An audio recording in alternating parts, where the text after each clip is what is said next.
The journalist, he said to me, I understand why people come here and stay here, because there's such purpose here.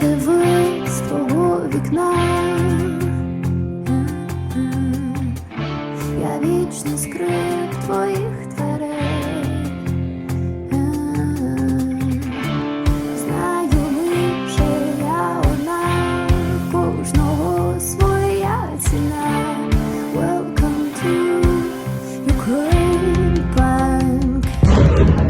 7:20, it's afternoon time in Ukraine. Let's get an update from Joseph Lindsley in Lviv today.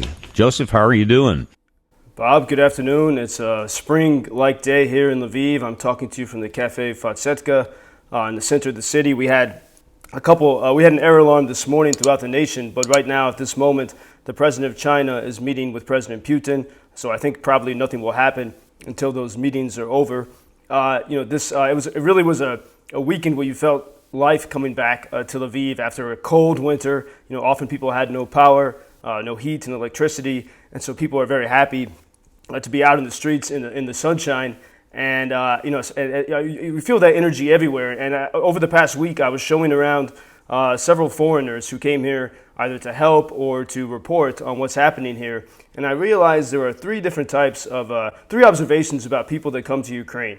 One, everyone is afraid to come here, but they all find this courage when they get to the border. And once they cross that border, it's like crossing that line in the movie Field of Dreams. You find some kind of strange peace, some kind of injection of courage.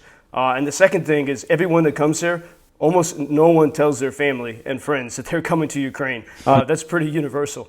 And the third thing is they either come here because they fully believe in the righteousness of the cause, or there's a minority who are skeptical, but they're coming here to seek the truth. And I really saw that yesterday. It was a blue sky, spring day, and in front of the military church of St. Peter's and Paul, there was people stand outside during the mass, and you can hear the chant wafting over the squares.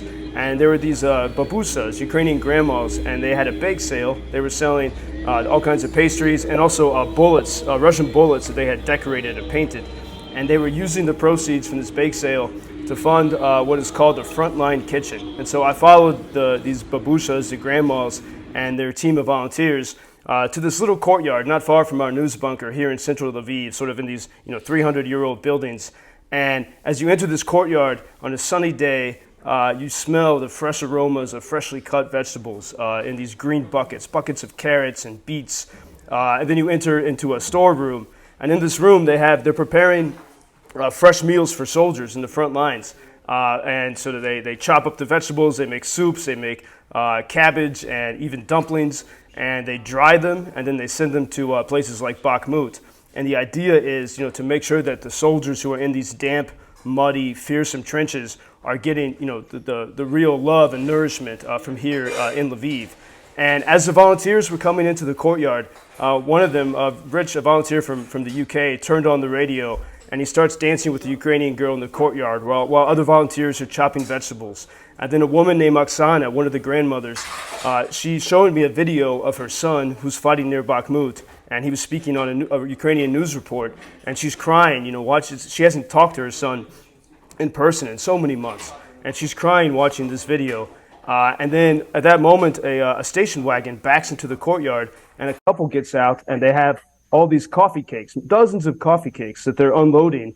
And the idea is they want the soldiers to have as much sort of feel of home, even as they're fighting in the trenches. And so, for example, that woman, Oksana, her son, in just a couple of days was going to have one of those coffee cakes in his hands, this freshness from the home kitchen. And then another truck pulls up with license plates from Sweden. It's sort of remarkable to see all these people from all over the world, quite a long journey to drive by ferry from Sweden. And the guy from Stockholm, he works with the Foreign Legion and was coming to collect food for the foreign fighters who come from all over the world to stand for Ukraine. And so in this little place, you saw so much of the movement to work for Ukrainian victory. And in the small kitchen underground, there were three Ukrainian women peeling onions while you had volunteers from Canada, Colombia, United States, all over the world laughing and chopping vegetables. And one of the foreign reporters that I had brought to this, he told me as we were leaving this scene, we were there for many hours, and we all ate some borscht at the end, sort of the reward for volunteering. And the journalist from a different country, he said to me, "I understand now, Joe." He said, "I don't want to leave Ukraine." He was due to leave today. He said, "I don't want to leave. I understand why people come here and stay here because there is such purpose here." That's what you told us when I asked you about leaving, and I think all those visitors from around the world you're talking about, and it sounds like you've got the United Nations over there. They must pick up the courage from the people there. It's probably contagious, the spirit there, don't you think? It's contagious. It's whether there's an alarm or a missile attack, and no one runs, no one panics, but also the sense of solidarity. I mean, it really is. There were reports over the weekend that Vladimir Putin was in Mariupol. It's hard to know if that was a body double or set up, but it was really painful to see that because that city's been totally destroyed. And, to think that the Russian president could just, walk through those streets sort of blithely and callously is very discouraging. But in the face of that discouragement, you had these moments of people cooperating for victory. In fact, yesterday evening, I met a woman from the UK. She's an artist. And she was following the saga of the war on Twitter, and she just showed up. Her family, well, I hope her family doesn't listen because they don't know she's here, but from a different country. But this is what gives people strength and encouragement. Both that and then this fact that Russia thought they could freeze Ukrainians out this winter, and now here we are in spring, and people have survived. While the fighting is intense, mm-hmm. Yeah. You made it. Is there much fear over what President Xi and Putin may be talking about right now? I would say some apprehension. President Zelensky has said maybe there's a potential of cooperation with China. A lot of Ukrainians have been critical even before, back in 2021, that President Zelensky was not tough enough on Beijing. In fact, Ukraine refused to sign a document condemning Beijing for its treatment of people in Hong Kong and the Muslim Uyghur people in Western China, because Ukrainians really believe in freedom. And so most Ukrainians I know don't ever want to work with Beijing because Beijing is too much like Moscow. And so there is a concern that, yes, that Beijing, no matter what they say, and even in their 12-point peace plan, everything, anytime you see a peace plan that requires things of Ukraine and nothing of Russia is something that, of course, Ukrainians are not going to trust. Joseph Lindsley in Lviv. Joe, have some borscht for me. It's probably as good as what my mom used to make for my dad. Enjoy it. Thank you, Bob. Until tomorrow. Yes, sir. Take care. Thank you for introducing Ukraine on your social media pages.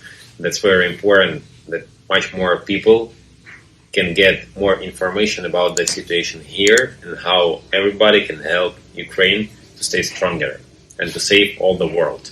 Что он сказал?